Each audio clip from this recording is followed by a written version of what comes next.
Jumlah jentera yang besar bagi mengiringi calon ketika berkempen pada pilihan raya umum tidak dinafikan adalah satu kelebihan.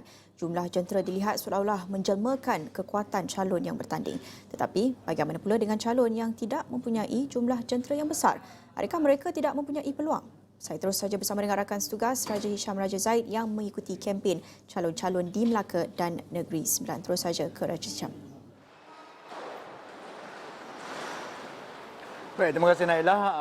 Itulah dilema sebenarnya yang membelenggu sekitar sebahagian calon-calon yang bertanding pada PRU ke-15 kali ini. Dan bagaimanapun, jika kita perkatakan tentang kekuatan jentera yang mengiringi kebanyakan parti-parti politik yang bernama besar seperti termasuklah Barisan Nasional, Perikatan Nasional, Pakatan Harapan dan sebagainya, ya, itu menjadi lumrah dan fitrah kebiasaan apabila kita menyaksikan jentera-jentera ini ketika mereka bergerak untuk menyokong calon-calon mereka yang menyertai pilihan raya umum, pilihan raya kecil dan pilihan raya negeri misalnya.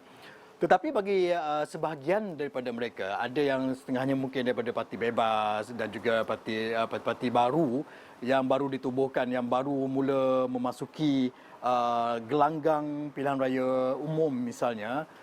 Masalah jentera yang kecil ini, bagaimana mereka mampu memanfaatkan jumlah jentera yang kecil berhadapan dengan calon yang besar, mempunyai nama yang besar dengan parti yang sebegitu besar, bagaimana mereka menangani situasi ini, bagaimana mereka memanfaatkan peluang yang ada, bagaimana melihat kaedah-kaedah tertentu yang mungkin boleh digunakan sebagai medium dan juga platform mereka yang berkesan untuk berkempen misalnya. Itu yang menjadi persoalan. Apabila kita dekati sebahagian daripada mereka ini, ternyata memang ada segelintir calon-calon yang bertanding hanyalah mempunyai sekitar 10 ke 20 jentera bagi satu kawasan parlimen yang ditandingi. Dan inilah antara calon yang kita dekati adalah Muttalib Osman daripada Parti Muda yang bertanding di Parlimen Masjid Tanah yang berhadapan dengan nama-nama besar seperti Datuk Mas Emil Yati dan sebagainya. Tetapi bagaimanapun, pujian juga harus diberikan bagaimana mereka menggunakan kesempatannya. Ada ruang platform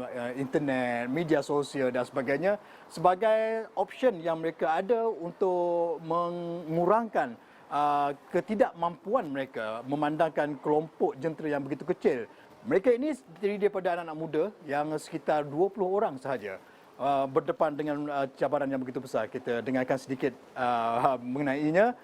Sempat kami rakamkan temu bual bersama calon muda di Masjid Tanah iaitu Muttalib Osman.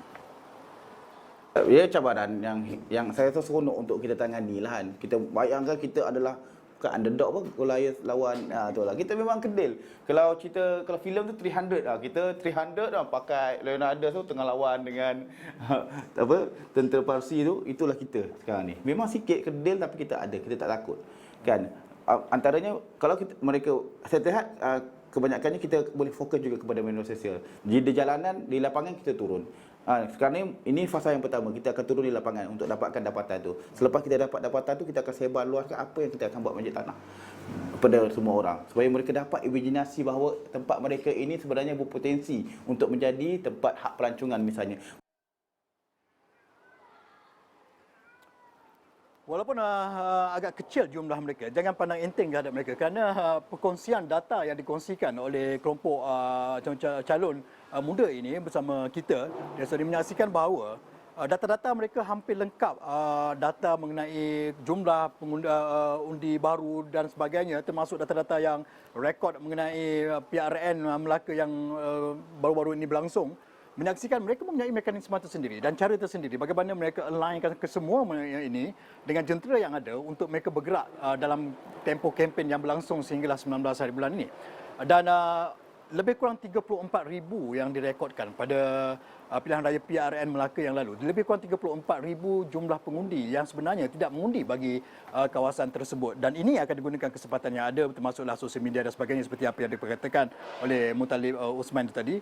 Dan kita agak terkejut dengan jumlah yang begitu kecil, tapi kita boleh memberi satu penghormatan juga kepada mereka. Semangat dan komitmen yang ditunjukkan di sekitar masa tempoh berkempen sehinggalah 19 Januari ini. Dan itulah sebahagian daripada rencah-rencah dan juga warna-warni persekitaran kempen bagi calon-calon yang bertanding baik di Negeri Sembilan dan juga Melaka, dan itu di Masjid Tanah Melaka. Okey, itu saja yang boleh kita kongsikan. Kita kembali dulu bersama Nailah di Bukit Jalil. Silakan Nailah.